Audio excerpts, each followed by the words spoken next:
Alright, my delicious, delicious people. So, no ranting today, no going on a tangent, no none of that. For the first few minutes of the video, you're here for the mass and probably a demonstration at the end, but that's up to you.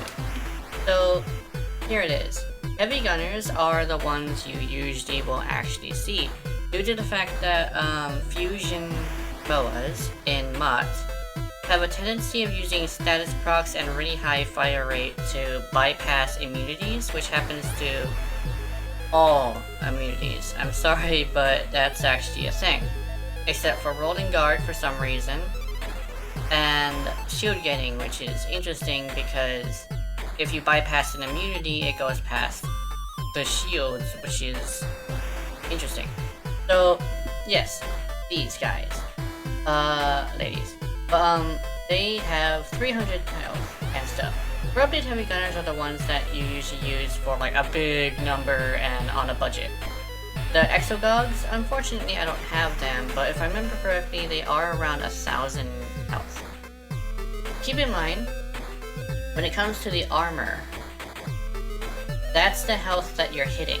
You're hitting that, and the damage multipliers are based off of what you're hitting. That's why it's best to use these guys. Yes, they have a different type of armor, but they also have the same kind of flesh, and that's where it actually comes into the mathematics of it of you're not going to be using a corrosive setup if you're really going to go and do an actual test, especially with primary weapons. Even then, it's even better if you use the corrosive setup because of the fact that you're modding for these heavy gunners in Steel Pass, while also making sure that, mathematically speaking, they are about the power of a Steel Pass regular heavy gunner, if you really put it together. So let me give you guys a demonstration while I talk about the other point I wanted to talk about, which is what is the reason you do not use single target? Why is everybody so meta? Well, it's less of meta, and I wanted to put it out there in a good way, but I couldn't find a very good way. You don't want to be dead weight. You don't want to be somebody who is picking off one target at a time. Boom, boom, boom, boom. Cool, one target, yeah.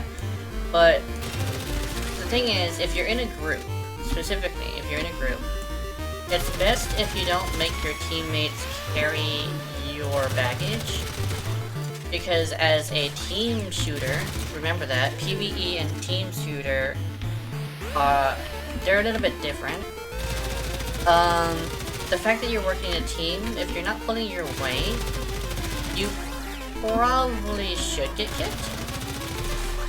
I'm not gonna sugarcoat it, but when it comes down to it, the frame isn't exactly what should be meta, right? Not unless you're going for specific, like, frame stuff. What it comes down to is your weapons. If your weapons can't handle, it doesn't matter what frame you bring, right? So, any frame you play is the playstyle you're going to be using to accommodate your weapons. So just keep in mind, if you're playing in a group, please don't make them carry your weight. I learned that, not the hard way, but it's more like I just started realizing that that was what I was doing, is making people carry my weight. So I started taking the game a little bit more seriously. That's the best way to put it. I don't want people to carry my weight. And I don't think it would be appropriate to do that yourself, so here's the deal. Take a Stradivar Prime, alone or with friends who understand that you're gonna be using this, who understand that it's okay to just have fun. But if you're gonna be farming something, with a group, a random group, it's best if you go and do something that allows your team to not have to worry about you, you know? Oh, and one more thing directed towards the frame specifically. Please understand how survivability actually works, especially since if you're going in there with a shield getting build, that you're probably going to be a little bit shit out of luck in a arbitration or something, due to the fact that an arbitration build and a steel path endurance build is completely a different thing. So please keep that in mind. Other than that, I have no other advice for today, and I have no other math for you today. So remember to live for the now, never for the past, and always plan for the future, and I will see you there. Hopefully not in your nightmares. Unless you're into that. Honey, honey. Mwah.